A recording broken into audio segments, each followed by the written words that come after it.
This is part 4, the final part of my rebuild of a Bridgeport milling machine. If you've missed parts 1, 2, or 3, there are links below.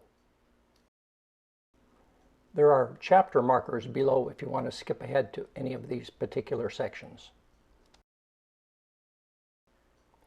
And there are links in the information section below the video for access to these documents, which may prove helpful.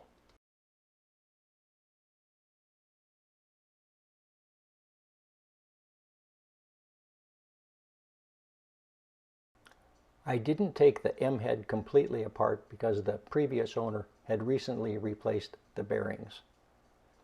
I drove out the pin to remove the quill feed worm. Then I had to fasten a vice grip pliers to the shaft and hit it with a hammer. The secret to removing the quill feed pinion is to remove the set screw from the rear of the head. I sanded the fiber washers to abrade the surface. The clutch worked, but I had to really tighten the clutch knob to engage it without some slipping. I cleaned this up and lubricated the shaft, hoping this would make the clutch work easier. I used wheel bearing grease from the auto parts store. One tricky thing about removing the head was removing the big aluminum belt housing. I took out the only bolt that holds it on, but it wouldn't budge. I hammered a big screwdriver into the slot and voila, it came off easily. I did take out the clock spring. It was tricky to get it back into the hole and hook it onto the shaft. I suggest you wear gloves for this task. Next is an explanation of the process of disassembly of the M-Head. Part numbers mentioned are the ones from the manual from the Bridgeport mill. You can find these manuals online. Remove the motor, remove the belt guard housing, part number 18, remove the micrometer screw, part number 66, by first removing the set screw, part number 68, on the bottom right, and the brass plug, part number 67, behind it. Then screw it out the bottom. The micrometer nut, part number 60, and the micrometer lock nut, part number 62, will come out at this time. You have to spin them all the way to the top of the micrometer screw as you remove it. Remove the micrometer stop, part number 56, that is attached to the quill with a large Allen screw. Remove the quill lock bolt handle, part number 65, then the quill lock bolt, part number 64, then the quill lock sleeve drilled, part number 63. Now you can crank the quill up past the top stop and remove the brass quill skirt, part number 29, carefully. Mine is not brass. I didn't understand why, but it didn't match the document. Now you can crank the quill all the way down and out of the head. Last, remove the quill lock sleeve, tapered number 69, from the bottom of the hole. Reverse the steps for reassembly, but before you insert the quill, crank the clock spring 3.5 turns with the long rack feed handle. I ordered a quick adjusting quill nut for $25. Everybody sells them. In the high quality tools catalog, they're called the educated nut.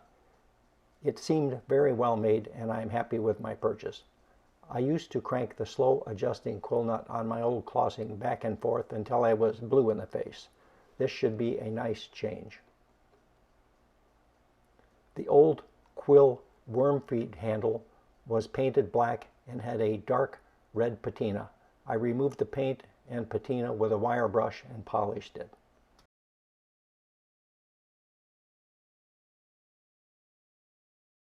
The belt housing was the most rewarding part to refinish. I started on it before anything else on the mill, and I finished it almost last. My first problem was that one of the two motor housing ring studs had been broken out of the housing, and a larger stud had been threaded in. It was a mess. When I gave the Bridgeport mechanical longitudinal power feed to a friend at Names, He returned the favor by giving me his undamaged Bridgeport bell housing. He also put 2 new bearings in the unit. At this stage, I wanted to retain the serial number plates, so we swapped them back and forth. Switching those darn plates was really tiresome. They were slightly different sizes, so I had to drill 8 new holes and tap them to mount the ID plates. I had never done any large polishing before, so it was quite a rewarding experience. I'm happy with the way it looks. The belt on my old M-Head was badly worn and about to fall apart. However, it was just good enough shape that I could make out the number on it, and at the local AutoZone store I could look up in their chart and find a replacement. It is a 3L 3/8 inch belt, 29 inches long. The replacement Kelly Springfield utility belt number is 84290.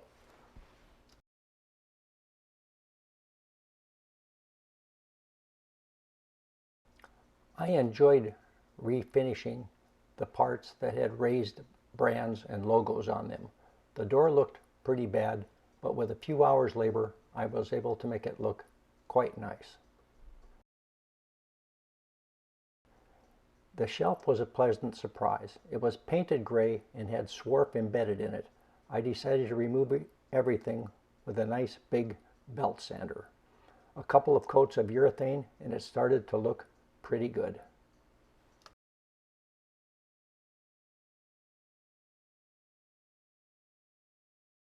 The motor worked, but the mounting slot on the right side of the motor flange was torn apart. Since I planned to power this with a VFD and not change the belt position often, it was not necessary to repair it, other than the fact that it didn't look nice. The Cutler hammer forward-reverse switch on the side of the motor would become a housing for the controls for the VFD. The guts of the switch were thrown away. Most motors have a wiring chart on their label. Mine did too, and after a little guesswork and a couple experiments on the floor with taping wires together and testing it, I got it to run. With the motor installed, it was time to make it run without installing 3-phase power to the shop. I asked around and snooped on the web for the cheapest variable frequency drive, VFD, that I could find. This was disappointing research because the cheapest drives were from offshore eBay dealers. Prices were much higher from USA dealers. To complicate matters, there were a lot of tales of radio frequency interference, and many folks advised using a special filter so that our neighbors wouldn't lose their television or radio broadcast. After much internet searching and frustration, I finally ordered a VFD from Claypool Controls in Livermore, California. These seem to be available from KB Electronics. My particular unit was called a Genesis KBE2-2101-PF. They're probably not made anymore, but I'm sure you can get an equivalent. This small unit includes an RFI filter, and it cost me $188 plus shipping. Almost all VFDs allow for external controls. I mounted 2 toggle switches and a potentiometer inside the old Cutler hammer forward-reverse switch housing to ensure the vent holes in the VFD did not ingest some swarf. I mounted the control unit in a standard electrical junction box. I replaced the junction box metal front panel with plexiglass. Not only does this protect the VFD, but it also makes it silent.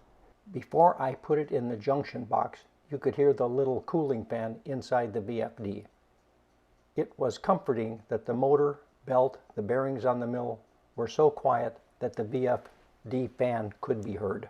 It's important that the junction box you put your VFD in should be large enough so that it can circulate air and not overheat. You can set the high and low frequency limits as well as things like the maximum current before overload protection on this VFD.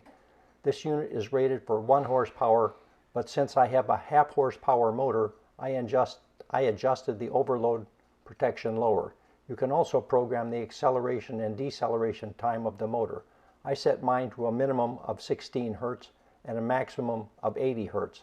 This means that I can run the old motor 33% faster than rated speed.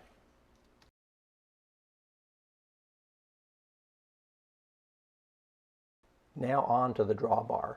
To remove collets, the mill's previous owner told me that you have to back off the drawbar nut, then whack them out with a hammer.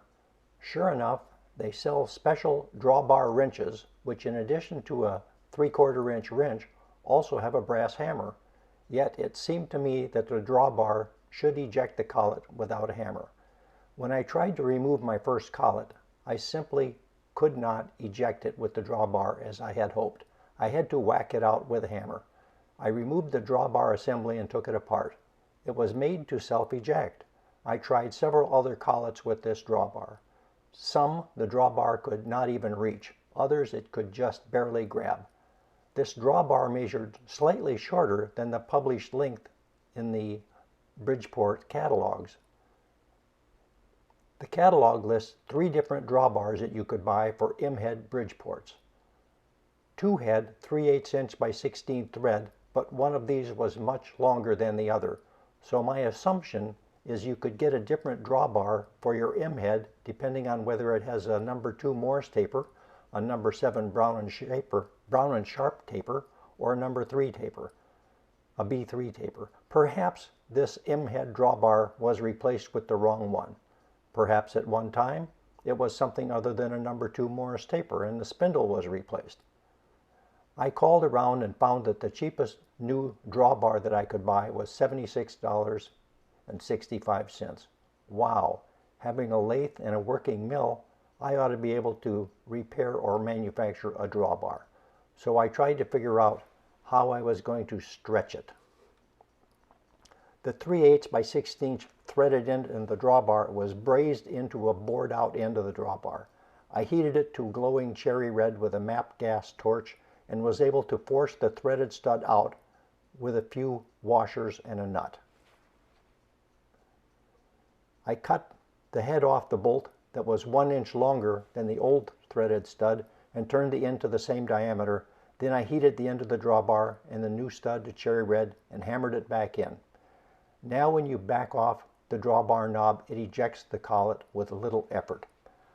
I have to add that after a couple of years of use, this broke on me and I had to take it back apart, and the bolt that I had pressed in to fit, I ended up redoing, drilling a hole through the side and adding a tapered pin so that it couldn't come out again.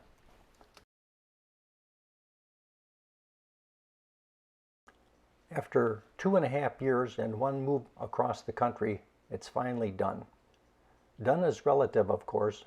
Sometime after this, I did add a digital indicator to the quill, and I thought of adding a power drive to the Z-axis, but I never did.